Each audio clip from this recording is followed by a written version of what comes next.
This channel does not promote any violent, harmful, or illegal activities. All content provided by this channel is meant for an educational purpose only. দেখুন দিনভর আজকে যে খবর আমরা নজর রেখেছি, রাজ্যের প্রাক্তন মন্ত্রী এবং ডেপুটি স্পিকার আশিস বন্দ্যোপাধ্যায়ের রহস্য মৃত্যু, সেই রহস্য মৃত্যু ঘিরে কিন্তু দিনভর রাজনৈতিক তরজাও অব্যাহত রয়েছে। আমরা দেখতে পেয়েছি যে ছবি, বাড়ি লাগোয়া পার্টি অফিস, সেই পার্টি অফিস থেকে ঝুলন্ত দেহ উদ্ধার হয় আশিস বন্দ্যোপাধ্যায়ের। তিনি রামপুরহাট বিধানসভার 5 বারের বিধায়ক, বিধানসভার প্রাক্তন ডেপুটি স্পিকার ছিলেন। তৃণমূল জমানায় কৃষি সহ একাধিক গুরুত্বপূর্ণ দফতর সামলেছেন। 2026-এর বিধানসভা ভোটে তিনি পরাজিত হন। এরপর তৃণমূল কংগ্রেসের ঋতব্রত শিবিরে যোগ দেন আশিস বন্দ্যোপাধ্যায়। আজ তার শেষকৃত্য সম্পন্ন হচ্ছে। এই মুহূর্তে তারাপীঠ শ্মশান থেকে আমাদের সঙ্গে আমাদের সহকর্মী কৌশিক রয়েছেন। কৌশিক, একদিকে যেমন আশিস বন্দ্যোপাধ্যায়ের মৃত্যু, একটা রাজনৈতিক মহলে শোকের ছায়া নেমে এসেছে তার মৃত্যুতে, কিন্তু দিনভর রাজনৈতিক তরজাও অব্যাহত থাকলো এই মৃত্যুকে কেন্দ্র করে।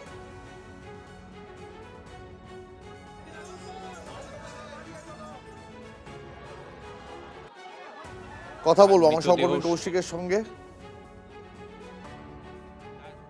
দেহ শেষকৃত্য সম্পন্নের জন্য যে ঘটনা ঘটেছে, সেই ঘটনা কিন্তু মর্মাহত এলাকার মানুষজন এমন একটি কঠিন সিদ্ধান্ত নেবেন, সেই সিদ্ধান্ত যা মানুষকে ভাবাতেও পারেনি। এবার সেই আশিস বন্দ্যোপাধ্যায় যে রাজনৈতিক একটা উদাহরণ হয়ে থাকলো বলে রাজনীতিবিদরা মনে করছেন, সেই আশিস বন্দ্যোপাধ্যায়ের শেষকৃত্য সম্পন্ন হবে যে তারাপীঠের মহাশ্মশান রয়েছে, সেই মহাশ্মশানে এই মুহূর্তে তার সেই নিথর দেহ নিয়ে যাওয়া হচ্ছে। রাজনৈতিক ব্যক্তিত্বরা বিভিন্ন মন্তব্য করছেন। কেউ কেউ বলে থাকছেন যে তিনি নিজে প্রাণ দিয়ে হয়তো সেই রাজনীতিতে একটা যে ভালো মানুষ, যারা শিক্ষিত মানুষ তাদের জায়গা নেই, এইরকম কোনো না কোনো একটা বার্তা দিয়ে গেলেন, এমনটাও অনেকে মনে করছে। এবং আজ সকালে তিনি কিন্তু তার দলীয় কার্যালয়ে তিনি গলায় ফাঁস লাগিয়ে আত্মঘাতী হয়েছেন, এমনটাই দাবি। এবং তার পরবর্তীতে যে ঘটনা এবং এলাকায় কিন্তু একটা শোকের ছায়া, তাকে প্রথমে বাড়িতে এবং সেই দলীয় কার্যালয়ের সামনে নিয়ে যাওয়া হয়। পরবর্তীতে তার কলেজ সেখানে নিয়ে যাওয়া হয়েছিল, যেখানে তিনি অধ্যাপক ছিলেন, রামপুরহাট কলেজ। তারপরে তাকে শেষকৃত্য সম্পন্ন করার জন্য তারাপীঠের যে মহাশ্মশান, সেই শ্মশানে নিয়ে আসা হয়েছে। ইতিমধ্যেই তারাপীঠ শ্মশানের যে ছবি আমরা এই মুহূর্তে আপনাদের দেখাচ্ছি, তারাপীঠে মহাশ্মশানে আজ শেষকৃত্য সম্পন্ন হতে চলেছে আশিস বন্দ্যোপাধ্যায়ের। সেখান থেকে আমার সহকর্মী কৌশিক আমাদের সঙ্গে রয়েছে। আরও একবার যোগাযোগ করার চেষ্টা করব কৌশিকের সঙ্গে। তবে তার আগে আপনাদের শোনাই আশিস বন্দ্যোপাধ্যায়ের পরিবারের সদস্যরা তারা কি জানিয়েছেন। সাধারণ মানুষও কিন্তু এখানে এসেছেন।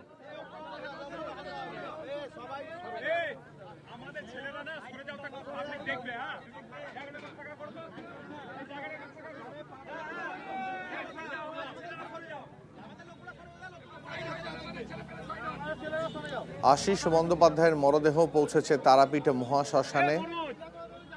আজ সকালে বাড়ি লাগোয়া পার্টি অফিস থেকে ঝুলন্ত দেহ উদ্ধার হয় আশিস বন্দ্যোপাধ্যায়ের। তিনি রাজ্যের প্রাক্তন মন্ত্রী এবং বিধানসভা ডেপুটি স্পিকার। তৃণমূল জমানায় কৃষি সহ একাধিক গুরুত্বপূর্ণ দফতরের মন্ত্রী ছিলেন আশিস বন্দ্যোপাধ্যায়। 2026-এর বিধানসভা ভোটে পরাজিত হন আশিস বন্দ্যোপাধ্যায়। এরপর তৃণমূলের ঋতব্রত শিবিরে যোগ দেন তিনি। মন্ত্রীর ঝুলন্ত দেহ উদ্ধারকে কেন্দ্র করে আজ দিনভর রাজনৈতিক তরজাও অব্যাহত থেকেছে। কি কারণে আশিস বন্দ্যোপাধ্যায়ের মৃত্যু হয়েছে, সেই রহস্য মৃত্যু তদন্তে রামপুরহাট থানা। আশিস বন্দ্যোপাধ্যায়ের পরিবারের সদস্যরা কি জানিয়েছেন শোনাবো আপনাদের। সেটা সময় বলবে, কিন্তু বাবা কোনোদিনই চায়নি আমি রাজনীতি করি, তো সেই দিকটাও আমাকে ভাবতে হবে। কোনোদিনই চাইনি, এবং আমি রাজনীতি থেকে 100 হাত দূরেই থেকেছি সবসময়, কিন্তু সেটা পরবর্তী ক্ষেত্রে ভাবা যাবে। কখন বেরিয়েছিল কিছুই জানি না। সকালের ওই সব চিৎকার করাতে আমি আস্তে আস্তে আমার পা ভাঙাতে আমি সেই শক্তিগড়ে গেল, সেই সব কিছু লোক সেই নেমে সেই চোর চোর নানা রকম স্লোগান দিতে, ওইগুলো মনের মধ্যেও লেগে গেল। ভাইয়ের সঙ্গে তো নিশ্চয়ই কথা হতো। আমি বুঝেও গিয়েছিলাম যে তোমার নামে কোনো অ্যালিগেশন নাই, কোনো কিচ্ছু নাই, কেউ তোকে অশ্রদ্ধা করে না। একদিন ওনার ওকে বুঝে গেছে, কিন্তু কিছু আমাদেরকে বলেনি, আমরা জানতাম না। আমি তো আজকে সকালে নিউজ শুনলাম। আর এই আমার বৃদ্ধ বয়স, আমার 84 বছর বয়স হলো। এই বয়সে আমার এই কষ্ট করতে হবে বুঝতে পারিনি। সুইসাইড নোট যেটা লিখে গিয়েছে, সকলকে শ্রদ্ধা, সকলকে সম্মান, সকলকে এই জানিয়ে, এবং কাউকেই কোনো দায়ী না করে চলে গিয়েছেন। তো মানে প্রাক্তন মন্ত্রী আশিস বন্দ্যোপাধ্যায়ের মৃত্যু ঘিরে কিন্তু বেশ কিছু রহস্য আছে। 15ই অগস্ট ৮০তম স্বাধীনতা দিবসের দিন তিনি পতাকা উত্তোলন করেন। সেই ছবি তিনি ফেসবুকে তার ফেসবুক ওয়ালে পোস্ট করেন। তার ঠিক পরের দিন একদিনের মধ্যে কি এমন ঘটলো যে তিনি এহেন সিদ্ধান্ত নিলেন, এই নিয়ে কিন্তু বেশ কিছু প্রশ্ন সামনে আসছে। কয়েক ঘন্টার ব্যবধানে কি এমন হলো, তিনি কোনো কারণে মানসিক চাপে ছিলেন কিনা, এই গোটা বিষয়গুলো খতিয়ে দেখার চেষ্টা করছে পুলিশ।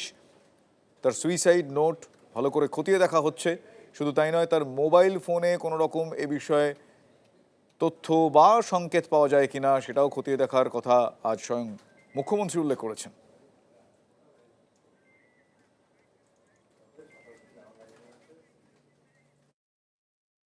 দেখা গেল না একটা দড়ি ঝুলছে, তখনই একটু সন্দেহ লাগলো, দরজা করে আপনার দেখা গেল যে হ্যাঁ, না কিছু হয়ে যায়নি, কিচ্ছু হয়ে যায়নি, স্বাভাবিক কথাবার্তা সব। কালকে সারাদিন আপনার 15 আগস্ট বলে সারাদিন অফিসে বসেছিল, পতাকা উত্তোলন করলো, সারাদিনটা গেল অফিসে মানে কাটিয়েছে, মানে নানা রকম লোক আসছিল তাদের সঙ্গে গল্প কথা বলা করা এইসব নিয়েই সকাল থেকেই কাটিয়েছে কালকে।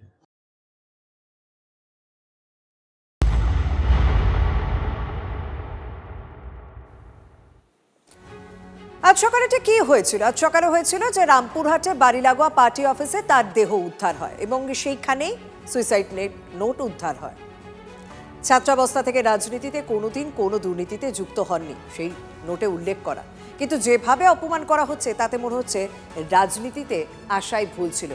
অর্থাৎ তার এই চিঠির ছত্রে ছত্রে হতাশা ছিল, আক্ষেপ ছিল, এমনকি তিনি তার পরবর্তী প্রজন্মের কেউ যাতে রাজনীতিতে না আসে সেই পরামর্শও তিনি তার সুইসাইড নোটে উল্লেখ করেছিলেন।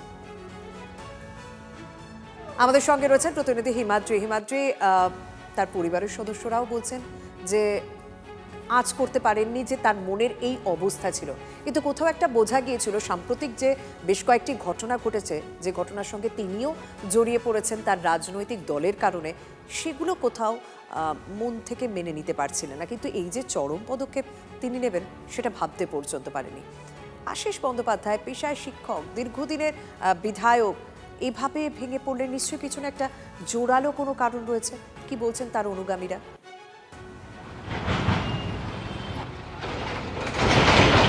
কারণ বলতে যেটা এই মুহূর্তে রামপুরহাটের বুকে দাঁড়িয়ে যেটা সবথেকে দুর্নীতি হয়েছে, যেটা বর্তমান শাসক এবং তৎকালীন বিরোধীরা বারবার অভিযোগ করে আসছে, সেটা হলো টিআরডিএতে দুর্নীতি। অর্থাৎ তারাপীঠ রামপুরহাট উন্নয়ন পর্ষদ, সেখানে কোটি কোটি টাকার দুর্নীতি, এবং এই টিআরডিএ চেয়ারম্যান ছিলেন আশিস বন্দ্যোপাধ্যায়। তিনি যেই সুসাইড নোটে উল্লেখ করেছেন যে টিআরডিএতে তিনি কোনো দুর্নীতি করেননি, যে চেকে সই করা যে অথরিটি সেটা তার ছিল না, টিআরডিএ যে টেন্ডারের যে বডি সেখানে সেই বডিতে তিনি ছিলেন না। তিনি যতই বারবার এই অভিযোগগুলো করেছেন, এবং কিন্তু একটা বিষয় কিন্তু পরিষ্কার হচ্ছে, এই টিআরডিএ চেয়ারম্যান ছিলেন কিন্তু আশিস বন্দ্যোপাধ্যায়। অর্থাৎ তার অনুগামীরা বা তার নিচে থাকা কর্মচারীরা যদি দুর্নীতি করে সেই দায় কিন্তু গিয়ে বর্তাবে আশিস বন্দ্যোপাধ্যায়ের ওপরেই। সেটাও কিন্তু তিনি একদিকে ভালো করে বুঝতে পারছিলেন। তিনি চিঠিতে লিখেছিলেন যে দুর্নীতি অনেক কিছু হতে দেখেছি, কিন্তু প্রতিবাদ কোনোদিনও করতে পারেনি, সেই বিষয়টাও কিন্তু তিনি তার চিঠিতে উল্লেখ করেছেন। অন্তত সুইসাইড নোটে সেটাই পরিষ্কার হচ্ছে। তাই সেটা কোথাও আস্তে আস্তে ভিতর থেকে কুড়ে কুড়ে খাচ্ছিল তাকে, সে কারণেই কি এত বড় পদক্ষেপ তিনি নিলেন? তদন্ত করে দেখবে পুলিশ। অনেক ধন্যবাদ হিমাদ্রি। এদিকে আশিস বন্দ্যোপাধ্যায়ের রহস্য মৃত্যুতে তদন্তের নির্দেশ দিয়েছেন মুখ্যমন্ত্রী। তার নির্দেশ, আশিস বন্দ্যোপাধ্যায়ের মোবাইল ফোন ঘেঁটে তথ্য তালাশ করতে হবে। কেউ আশিস বন্দ্যোপাধ্যায়কে ব্ল্যাকমেল করছিল কিনা তাও খতিয়ে দেখা হবে। নবান্নে মন্তব্য শুভেন্দু অধিকারী। এই সুইসাইড নোটটা ফরেন্সিকে যাবে, তার হাতের অক্ষর কিনা এসব পরীক্ষা নিরীক্ষা করবে। আমি নিজে আমার ফোন থেকে অসিত মালের ফোনে ভিডিও কল করি, করে পুরো পরিবার এক জায়গায় ছিল। আমি তাদের পাশে দাঁড়ানোর কথা বললাম যে পুলিশকে একটু সহযোগিতা করুন। আমি ডিজিপি এবং এসপি বীরভূমকে নির্দেশ দিয়েছি, মোবাইল ফোনগুলো যেগুলো উনি ইউজ করতেন সেগুলো যদি পুলিশকে দেন, পুলিশ তদন্ত করে দেখবে দুর্নীতিগ্রস্ত কোনো লোকজন উনাকে ভয় দেখিয়েছে কিনা, যে আপনার নাম বলে দেবো, আমরা অমুক করে দেবো। মমতা ব্যানার্জির যে তৃণমূলের যে অংশটা মমতা ব্যানার্জির সাথে আছে, সেই অংশটার সঙ্গে তো ওনার দূরত্ব তৈরি হয়েছে। কারণ যে কমিটিটা মমতা বন্দ্যোপাধ্যায় করেছিলেন নির্বাচনে হেরে যাওয়ার পরে, সেখান থেকে উনি পদত্যাগ করেন এবং তিনি দূরত্ব বজায় রাখার কথা জানিয়েছিলেন যে আমি এই মানে মমতাপন্থী তৃণমূল থেকে আমি দূরত্ব বজায় রাখছি, এবং তিনি তার পদ থেকেও রেজিগনেশন দিয়েছিলেন। স্বাভাবিকভাবে কেউ ব্ল্যাকমেলিং করে থাকতে পারে, এগুলো পুলিশের কাজ দেখবেন, মোবাইল ফোন থেকে যদি কিছু পাওয়া যায়। এক কথায় বলা যায় ঘটনা বেদনাদায়ক। আশিস বন্দ্যোপাধ্যায় তার দেহের পাশে, মৃতদেহের পাশে যে সুইসাইড নোট পাওয়া গিয়েছে, সেই সুইসাইড নোটে কিন্তু টিআরডিএ দুর্নীতির উল্লেখ রয়েছে। কি এই টিআরডিএ? এই টিআরডিএ হচ্ছে তারাপীঠ রামপুরহাট ডেভেলপমেন্ট অথরিটি, তারাপীঠ রামপুরহাট উন্নয়ন পর্ষদ। টেন্ডার থেকে চেক পাস কোনো কিছুতেই ছিলাম না। আশিস বন্দ্যোপাধ্যায় মৃতদেহের পাশে পার্টি অফিস থেকে উদ্ধার যে সুইসাইড নোট, তাতে এমনটাই উল্লেখ রয়েছে। এই টিআরডিএ এখানে কোটি কোটি টাকার দুর্নীতির অভিযোগ উঠেছিল, আর এই প্রকল্পের জন্য 2 জায়গা থেকে টাকা নেওয়ার অভিযোগ উঠেছিল। রামপুরহাটে পথবাতি সহ একাধিক প্রকল্পে দুর্নীতির অভিযোগ। আমার সহকর্মী হিমাদ্রি এই মুহূর্তে রয়েছে। হিমাদ্রি, এই টিআরডিএ সংক্রান্ত দুর্নীতির অভিযোগ এর আগেও কিন্তু সামনে আসে। এক্ষেত্রে আমি জানতে চাইব, তার সুইসাইড নোটে টিআরডিএ উল্লেখ রয়েছে বলে এমন একটা বিষয় জানতে পারা যাচ্ছে, একটু ডিটেলে জানবো হিমাদ্রি। দেখো, এই টিআরডিএতেই কিন্তু কোটি কোটি টাকার দুর্নীতির অভিযোগ উঠেছিল। বর্তমান যারা শাসক দলের বিধায়ক রয়েছেন এখানে, ধ্রুব সাহা সহ অন্যান্যরা তখন কিন্তু বিরোধী ছিলেন এবং তখন তারা এই অভিযোগ তুলেছিলেন যে এই টিআরডিএ অর্থাৎ তারাপীঠ রামপুরহাট উন্নয়ন পর্ষদ, এর মাধ্যমে কিন্তু একাধিক উন্নয়নমূলক প্রকল্পের টাকা কিন্তু এখানে আসে। সেক্ষেত্রে তখন যে অভিযোগটা উঠেছিল যে একটা কাজ হচ্ছে তারাপীঠ মন্দির চত্বর বা অন্য কোথাও, সেক্ষেত্রে তারাপীঠ মন্দির চত্বর মন্দিরের যে ফান্ড সেখান থেকে একটা টাকা নেওয়া হচ্ছে, পাশাপাশি টিআরডিএ থেকে আরও একটা ফান্ড দেওয়া হচ্ছে। দুটো ফান্ড মিলিয়ে কিন্তু একটা কাজ করা হচ্ছে, কিন্তু যেই পরিমাণ টাকা প্রয়োজন সেক্ষেত্রে দুটো ফান্ড থেকে যে টাকা আসছে সেটা সেখানে প্রয়োজন নেই, অর্থাৎ অনেকটা টাকা বেঁচে যাচ্ছে এবং সেই টাকা কিন্তু টিআরডিএর ফান্ডেও ফেরত যাচ্ছে না, তারাপীঠ মন্দির কমিটিও ফান্ডেও ফেরত যাচ্ছে না, সেই টাকা কিন্তু দুর্নীতিগ্রস্ত মানুষদের পকেটে চলে যাচ্ছে। এই অভিযোগ কিন্তু তখন তোলা হয়েছিল। পাশাপাশি রামপুরহাট শহর সহ একাধিক জায়গায় যে পথবাতি থেকে শুরু করে অন্যান্য রাস্তার ডেভেলপমেন্ট উন্নয়নমূলক যে কাজ, সেই কাজের টাকা কিন্তু বারবার নয়ছয় করা হয়েছে। অর্থাৎ যদি কোথাও 10 কোটি টাকা প্রয়োজন হয় সেক্ষেত্রে টেন্ডারের মাধ্যমে সেটাকে 15 কোটি 20 কোটি টাকার কাজ দেখানো হতো, কিন্তু কাজটা হতো আসলে 10 কোটি টাকার। বাকি টাকাটা কোথায় যেত? সেই টাকা কিন্তু রিটার্ন যেত না। এমনটাই কিন্তু ভয়ানক অভিযোগ সেই সময় তোলা হয়েছিল। সঙ্গে থাকো, রামপুরহাটের বিধায়ক ধ্রুব সাহা এই মুহূর্তে আমার সঙ্গে টেলিফোন লাইনে রয়েছেন। ধ্রুববাবু, আশিস বন্দ্যোপাধ্যায়ের সুইসাইড নোটে এই টিআরডিএ দুর্নীতির ইঙ্গিত মিলছে, এমনটা এখনো পর্যন্ত জানা যাচ্ছে। আমি আপনার প্রাথমিক প্রতিক্রিয়া জানতে চাইবো, তার কারণ আপনারা একসময় দুর্নীতি নিয়ে সরব হয়েছিলেন। দেখুন, আমরা সরব হয়েছি, আমরা তো কোনো সময় বলিনি যে আশিস বন্দ্যোপাধ্যায় টিআরডিএ টাকা মেরেছে, আশিস বন্দ্যোপাধ্যায় টিআরডিএ টাকা খেয়েছে। এখন ওনার মনে হয়েছে উনি মারা গেছেন, এই বিষয়ে আমি আর রাজনৈতিক বক্তব্য ওনার ব্যাপারে আমি বলতে চাই না। তবে এটা নিশ্চিত যে আশিস ব্যানার্জির ব্যাপারে আমরা টিআরডিএতে ডাইরেক্ট যুক্ত আছেন, এই ব্যাপারে কোনো সময় কোথাও বলিনি, কোথাও ফুটেজ নাই। কিন্তু এখন যে উনি বলছেন এবং আত্মহত্যা করলেন, স্বাভাবিকভাবে আমাদের মনের মধ্যে অনেক কোশ্চেন আসছে। আমরা জানতে চাইছি এই ধরনের বক্তব্য উনি কেন লিখলেন আর কেন ওনাকে আত্মহত্যা করতে হলো। কিন্তু ভোটের আগে অনেক তৃণমূলের লোক আমাদের সঙ্গে যারা যোগাযোগ করেছিলেন তারা আমাদেরকে বলেছিলেন যে তারাপীঠে 60% যেত আর রামপুরহাটে 40% যেত। এবার 40% যার কাছে যেত তার নাম কিন্তু আশিস বাবুর চিঠিতে লেখা নাই, তাহলে তার উপরেই কি রাগারাগি অভিমান কিংবা ঝগড়া হয়ে কি আত্মহত্যা করলেন? অনেক রকম কোশ্চেন আসছে। আগামী সময় সমস্ত কোশ্চেনের উত্তর দিবে সময়। ধন্যবাদ ধ্রুববাবু। আশিস বন্দ্যোপাধ্যায় সুইসাইড নোটে টিআরডিএতে দুর্নীতির ইঙ্গিত রয়েছে, টেন্ডার থেকে চেক পাস কোনো কিছুতেই তিনি ছিলেন না বলে সেইখানে উল্লেখ রয়েছে। আশিস বন্দ্যোপাধ্যায়ের মৃতদেহ যে পার্টি অফিস থেকে উদ্ধার হয় তার পাশেই পাওয়া যায় সুইসাইড নোট, সেখানে টিআরডিএ উল্লেখ রয়েছে। উনি আমার অভিভাবক, উনি আমার বাবার মতো ছিল, পিতৃতুল্য ছিল। আমি আজকের দিনে আর একবার পিতৃবিয়োগ হলাম। আজকের দিনে রাজনৈতিক রং না দেখা উচিত। আজকের দিনে ওই পরিবারটার পাশে দাঁড়ানো উচিত, পরিবারটাকে সমবেদনা জানানো উচিত। পরিবারের যারা সদস্য আছে, ওনার ছেলে থেকে শুরু করে, ওয়াইফ থেকে শুরু করে, ভাইপো থেকে শুরু করে, যাদের সঙ্গে উনি সব সময়ের জন্য ব্যস্ত থাকতেন, ওর নাতি নাতনিরা, তাদের কাছে গিয়ে তাদের কাছে কিছু সময় অতিবাহিত করা সকলে উচিত বলে মনে করি। দাদা পরিবারের সঙ্গে যে কথা হলো, ওনাকে ফোন করে হুমকি দেওয়া হয়েছিল, এরকম কিছু কি পরিবার? দেখুন, এই বিষয়গুলো সম্বন্ধে আবার বলছি, আমি আজকে কোনো পর্যালোচনা করব না। অবশ্যই ওনার ছেলে আছে, ভাইপো আছে, আরও পরিবারের সদস্যরা আছে এবং অনেক ওনার শুভাকাঙ্ক্ষীর আছে যারা 24 ঘন্টা ওনার কাছে থাকতেন। তাদের সঙ্গে অবশ্যই আমরা আলোচনা করব, পর্যালোচনা করব এবং কি হয়েছে, কি ঘটেছিল সেই বিষয়গুলো নিয়ে আমরা আলোচনা করব এবং যেখানে জানানো আমরা জানাবো। বিজেপি থ্রেড কালচারে বিশ্বাস করে না, কিন্তু নেতাদেরও মাঝে মাঝে মনে রাখা উচিত যে তাদের আশেপাশে কারা থাকে। এই ভদ্রলোক আমাদের ডেপুটি স্পিকার সাহেব অত্যন্ত সজ্জন মানুষ ছিলেন, আমি বলছি আপনাদেরকে ইন ফ্রন্ট অফ ক্যামেরা। কিন্তু ওনার ভাইপো কি করতেন খোঁজ নিন তো একবার। ভাইপোর নামও অভিষেক। সমস্যা হচ্ছে তৃণমূল কংগ্রেসটা এই ভাইপো রোগে ভুগছে। এই তৃণমূল কংগ্রেসটাকে ভাইপো রোগ থেকে বেরোতে বলুন, দেখবেন কোনো সমস্যা থাকবে না, কোথাও কেউ হেনস্থা করবে না। ভাইপোদের মোহে যদি পড়েন সব যাবে।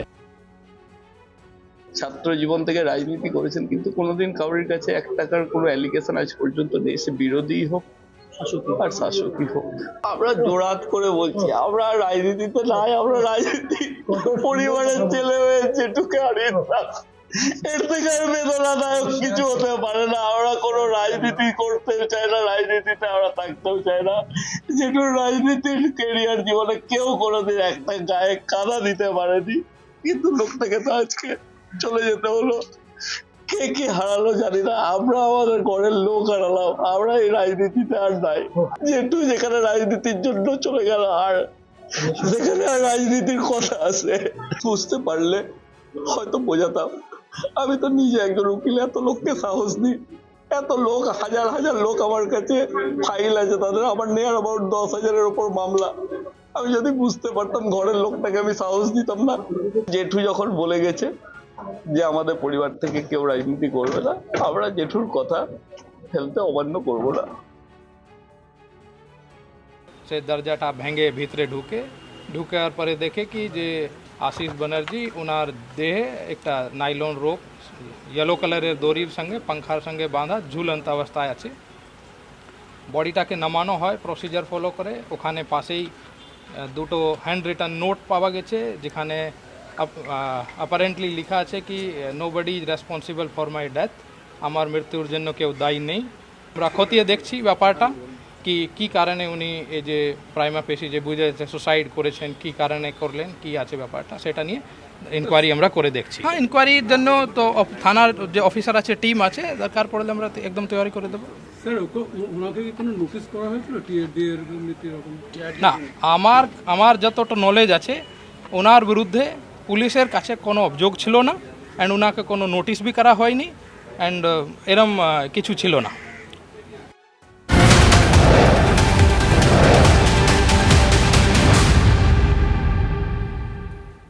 এদিকে বেলেঘাটার তৃণমূল কংগ্রেসের বিধায়ক কুণাল ঘোষ তিনি কিন্তু বলছেন যে আশিস বন্দ্যোপাধ্যায় তিনি থ্রেট কালচারের শিকার। 7 থেকে 8টা বেইমান গদ্দার বিজেপির জুতো চাটতে গিয়ে বাকিদের বিপদে ফেলেছে। কিভাবে আক্রমণ করেছেন কুণাল ঘোষ, শুনুন। 7-8টা বেইমান গদ্দার নিজেদের ধান্দায় বিজেপির জুতো চাটতে গিয়ে বাকি অনেককে বিপদে ফেলছে।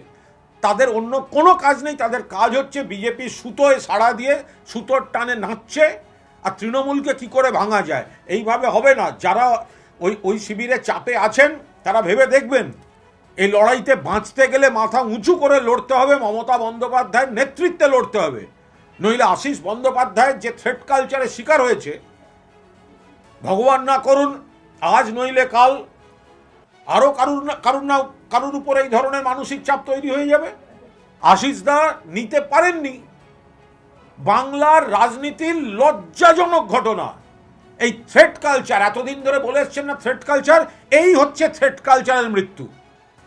যদি আত্মহত্যা হয় তাহলে থ্রেট কালচারে আত্মহত্যা, আর যদি আরো রহস্যর কিছু থাকে তাহলে সেটা পুলিশ করুন। প্রাক্তন ডেপুটি স্পিকারের ডেড বডি উদ্ধার হচ্ছে, সিটিং জাজ দিয়ে তদন্ত হবে না কেন? সিটিং জাজ পুলিশ তো পুরো দস্তুর এই কাজগুলোই করে বেড়াচ্ছে, হুমকি দেয়ার।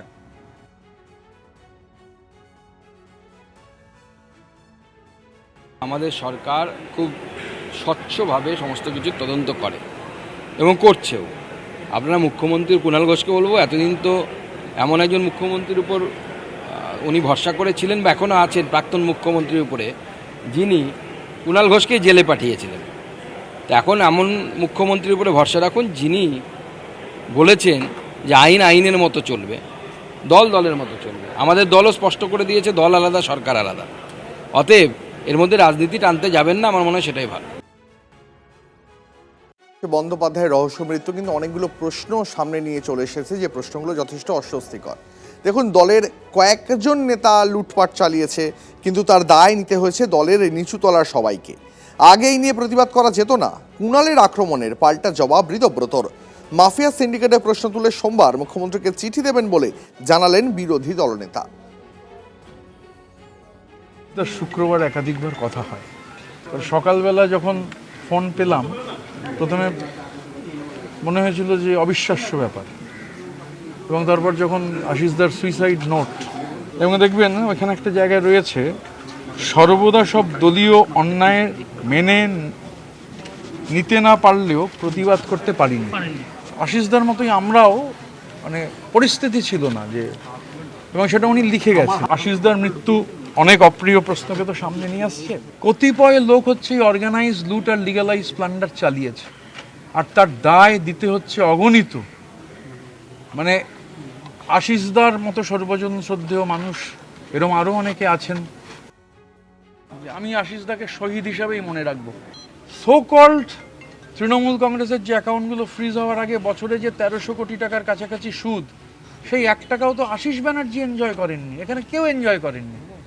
তাহলে যারাই অর্গানাইজ লুট আর লিগালাইজ প্লান্ডার করলেন, আমি মাননীয় মুখ্যমন্ত্রীর কাছে আবেদন জানাবো যে এখানে দেখা দরকার, খেয়াল রাখতে হবে একটা সরকার না চাইলে যেমন দাঙ্গা হয় না, একটা সরকার না চাইলে চুরি দুর্নীতি কিচ্ছু হয় না। কে টেন্ডার পাবে সেটাও কলকাতার একটা অফিস থেকে ঠিক করে দেওয়া হতো। আমি ফর্মালি সোমবারই মাননীয় মুখ্যমন্ত্রীকে চিঠি দেবো, কেননা এটা হতে পারে না যে মানে একটা তো মাফিয়া সিন্ডিকেট, সেই মাফিয়া সিন্ডিকেটের মাথায় কারা আছেন সবাই জানেন, কিছু লোক অ্যারেস্ট হয়েছে। এই মাফিয়া সিন্ডিকেটের যারা যুক্ত এবং তাদেরই জেলায় জেলায় যারা প্রতিনিধি, তাদের চিহ্নিত করে অবিলম্বে দৃষ্টান্তমূলক শাস্তি দিতে হবে। আশিস বন্দ্যোপাধ্যায়ের দেহ সকালে উদ্ধার হয়েছে, আর মমতা বন্দ্যোপাধ্যায় তিনি বিকেলে সোশ্যাল মিডিয়া পোস্ট করেছেন। সেখানে তিনি লিখেছেন যে এত কাজ করার পরেও তাকে অপবাদ দেওয়া হয়েছে, হেনস্থার জন্য মানসিক চাপে ছিলেন আশিস বন্দ্যোপাধ্যায়। আশিস বন্দ্যোপাধ্যায়ের এভাবে চলে যাওয়াতে গভীর মর্মাহত। সোশ্যাল সাইটে ঠিক এভাবেই পোস্ট করেছেন মমতা বন্দ্যোপাধ্যায়।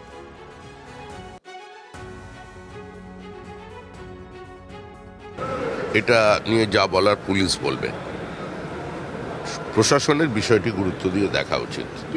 সৎ সঙ্গে স্বর্গবাস, অসৎ সঙ্গে সর্বনাশ। আশিস বন্দ্যোপাধ্যায়ের পরিবারের পাশে রয়েছেন মুখ্যমন্ত্রীর সঙ্গে তাদের কথা হয়েছে। আশিস বন্দ্যোপাধ্যায় কোনো দুর্নীতির সঙ্গে যুক্ত ছিলেন না মন্তব্য করেছেন অনুব্রত মণ্ডল। নিশানা করেছেন দলেরই এক বখাটে ছেলেকে।